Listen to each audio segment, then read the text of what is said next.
very, very dreadfully nervous.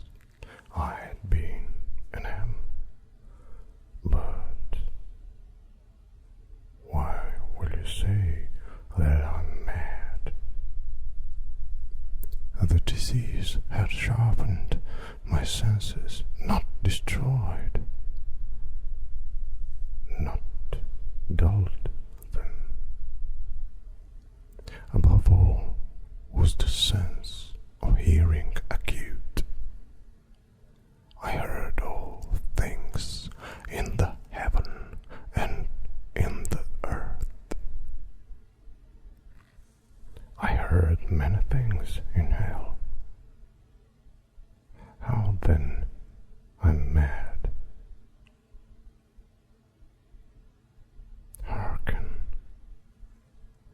and observe how healthily, how calmly I can tell you the whole story.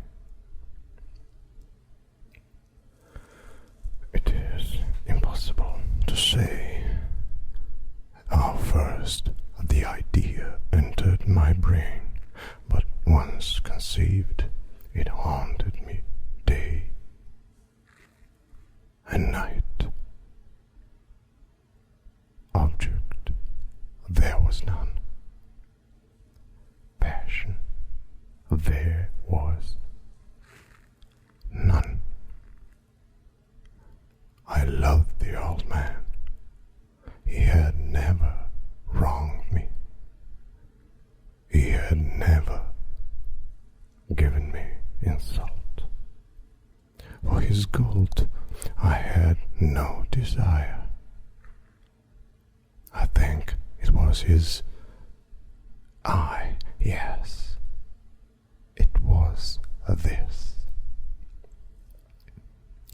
He had the eye of a vulture, a pale blue eye with a film over it. Whenever it fell upon me, my blood ran cold, and so, by degrees, very gradually, I made up my mind to take the life of the old man, and thus rid myself of the eye forever. Now, this is the point. You fancy me mad, madman, know nothing, but you should have seen me.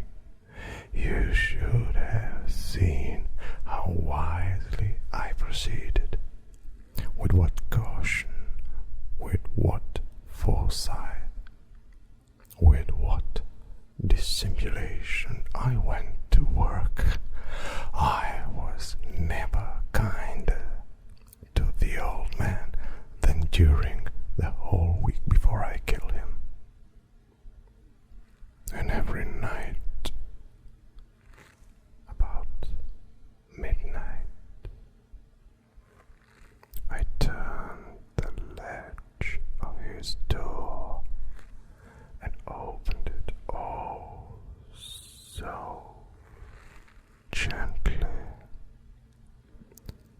And then, when I had made an opening sufficient for my head, I put in a dark lantern and closed that no light shone out. And then I thrust in my head. Oh, you would have laughed to see how cunningly I thrust it in. I moved it slowly, very, very slowly, so that I might not disturb the old man's sleep. It took me an hour to place my whole head within the opening so far that I could see him as he lay upon his bed. Would a madman have been so wise as this? And then, when my head was well in the room, I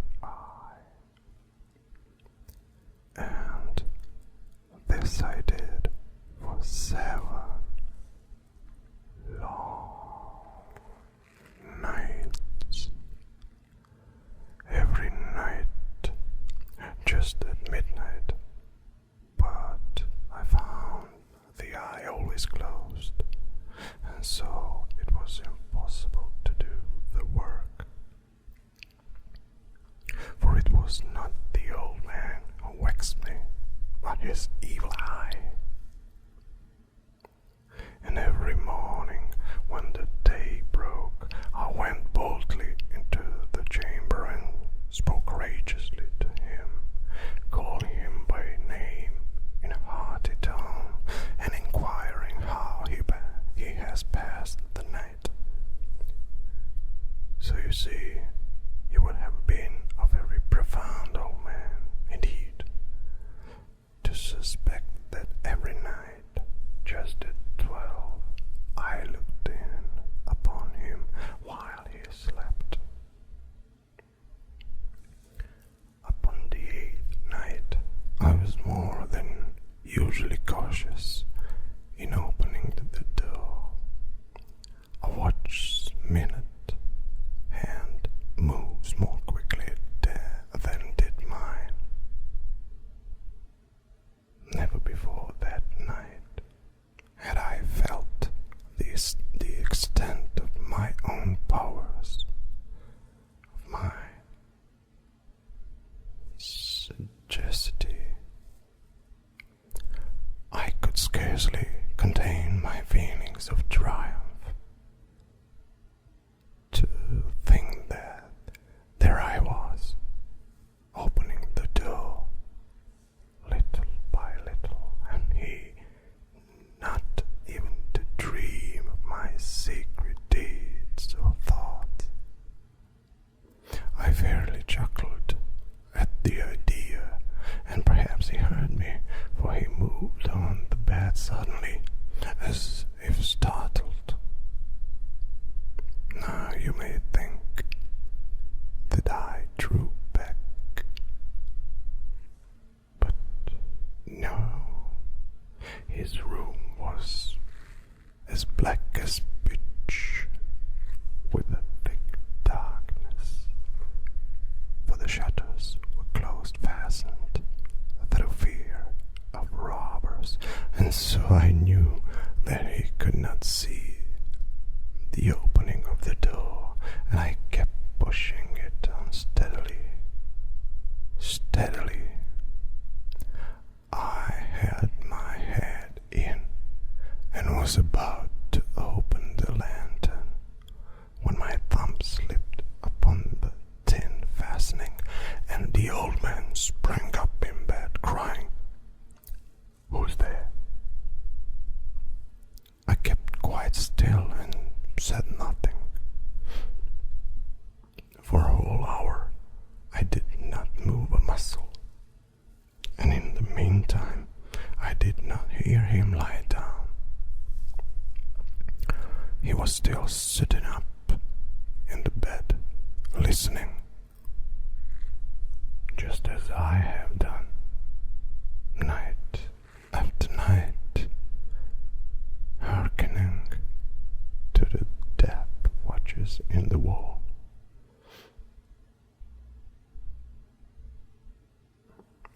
Presently I heard a slight groan, and I knew it was the groan of mortal terror. It was not a groan of pain or of grief, oh no. It was the low, stifled sound that rises from the bottom of the soul when overcharged with awe.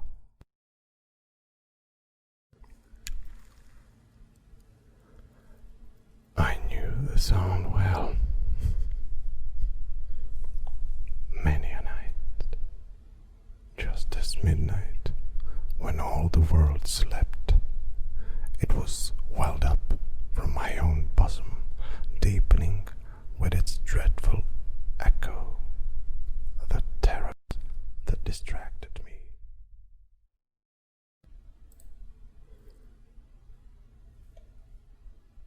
I say, I knew it well. I knew what the old man felt, and pitied him, although I chuckled at heart. I knew that he had been lying awake ever since the first slight noise, when he had turned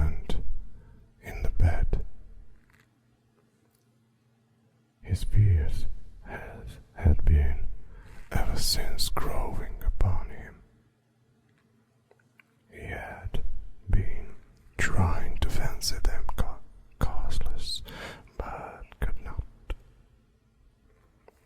He had been saying to himself, "It is nothing but the wind in the chimney. It is only a mouse crossing the floor. Or it is merely a cricket which has made a single chirp." Yes, he had been trying to comfort himself with these suppositions, but he had found all in vain. All in vain, because death, in approaching him, had stalked with his black shadow before him and enveloped the victim. And it was the mournful influence of the unperceived shadow that caused him to feel, although he neither saw nor heard, to feel the presence of my head within the room. When I waited a long time, very patiently, without hearing him lie down, I resolved to open a little, a very, very little crevice in the lantern. So I opened it. You can imagine how stealthily, until at length a simple dim ray, like the thread of the spider, shot from out the crevice and fell upon the vulture eye. It was open, wide open, and I grew furious as I gazed upon it. I saw it with perfect distinctness, all a dull blue, with a hideous veil over it that chilled the very marrow in my bones.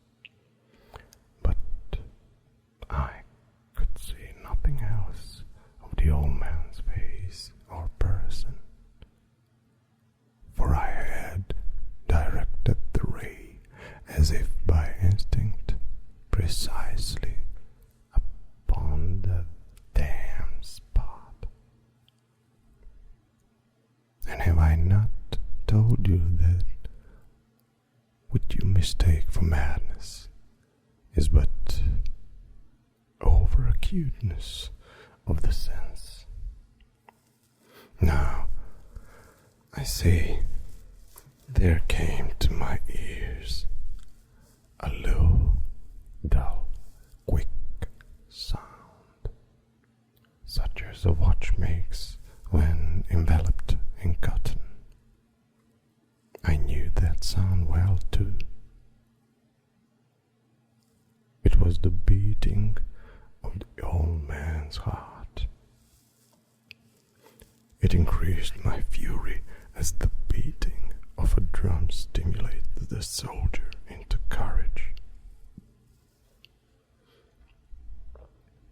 But even yet I refrained and kept still. I scarcely breathed. I held the lantern motionless. I tried how steadily I could maintain the ray upon the eve. Meantime, the hellish tattoo of the heart increased. It grew quicker and quicker, and louder every instant.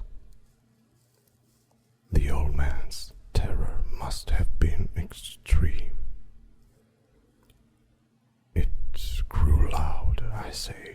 louder every moment. Do you mark me well? I have told you that I'm nervous. So I am.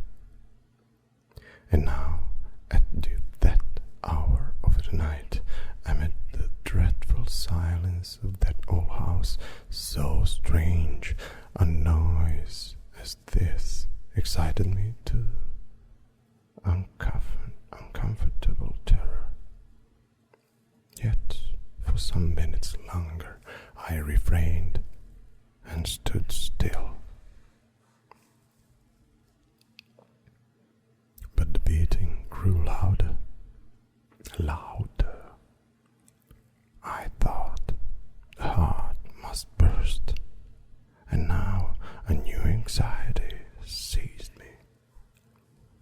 The sound would be heard by a neighbor.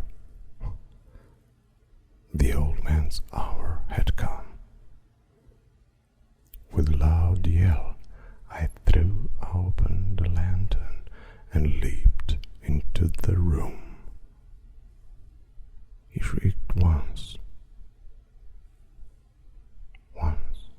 only. In an instant, I dragged him to the floor and pulled the heavy bed over him.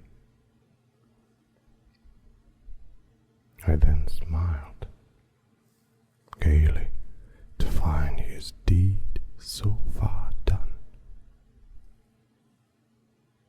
But for many minutes the heart beat on with a muffled sound. This, however, did not vex me. It would not be heard through the wall. At length it ceased.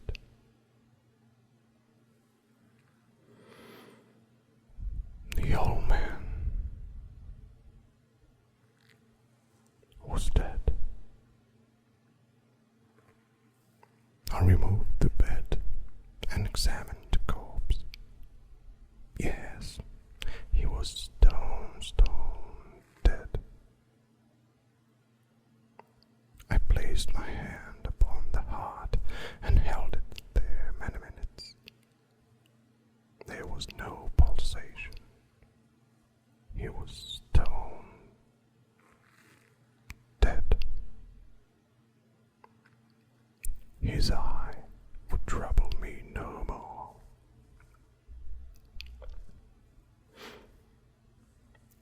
If still you think me mad, you will think so no longer when I describe the wise precautions I took for the concealment of the body. The night waned, and I worked hastily, but in silence. First of all, I dismembered the corpse. I cut off the head and the arms and the legs. I then took up 3 planks from the flooring of the chamber and deposited all between the scantlings. I then replaced the boards so cleverly, so cunningly, that no human eye, not even his, could have detected anything wrong. There was nothing to wash out, no stain of any kind, no blood spot whatever. I had been too wary for that. A tub had caught all. When I had made an end of these labors, it was 4 o'clock, still dark as midnight. As the bell sounded the hour, there came a knocking at the street door. I went down to open it with a light heart.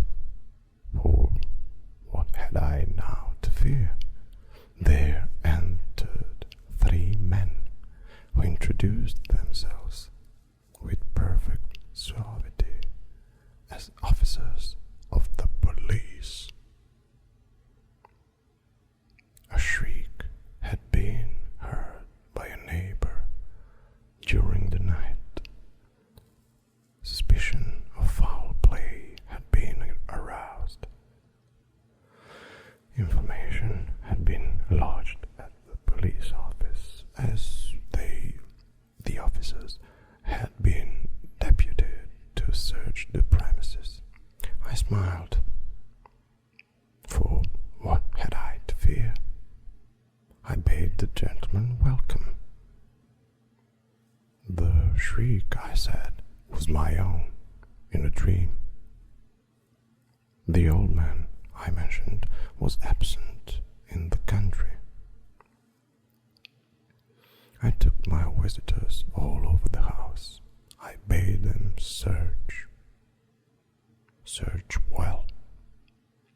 I led them at length to his chamber. I showed them his treasures, secure, undisturbed.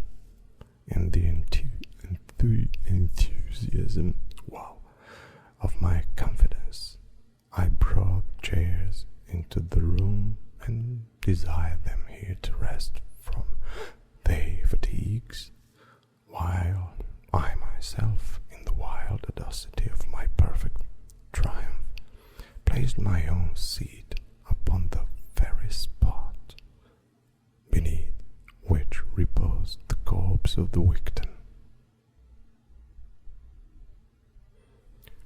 The officers were satisfied.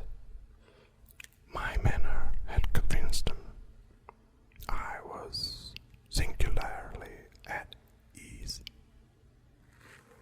They sat, and while I answered cheerily, they chatted of familiar things. But ere long I felt myself getting pale and wished them gone. My head ached, and I fancied a ringing in my ears. But still they sat and still chatted. The ringing became more distinct. It continued and became more distinct. I talked more freely to get rid of the feeling, but it continued and gained definiteness until at length I found that the noise was not within my ears. No doubt I now grew very pale, but I talked more fluently and with a heightened voice, yet the sound increased. And what could I do? It was a low, dull, quick sound, much such a sound as a watch makes when enveloped in cotton. I gasped for breath, and yet the officers heard it not. I talked more quickly, more vehemently, but the noise steadily increased. I arose and argued about trifles in a high key and with violent gesticulations, but the noise steadily increased. Why would they not be gone? I paced the floor to and from with heavy strides, as if excited to fury by the observation of the men, but the noise steadily increased. Oh God! What could I do? I foamed, I raved, I swore, I swung the chair upon which I had been sitting and grated it upon the boards, but the noise arose over all and continually increased. It grew louder, louder, louder, and still the men chatted pleasantly and smiled. Was it possible they heard not? Almighty God, no, no, they heard, they suspected, they knew.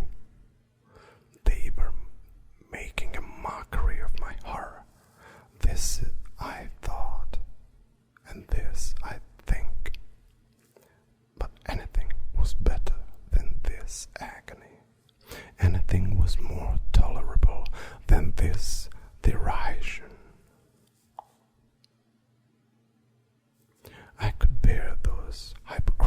smiles no longer. I felt that I must scream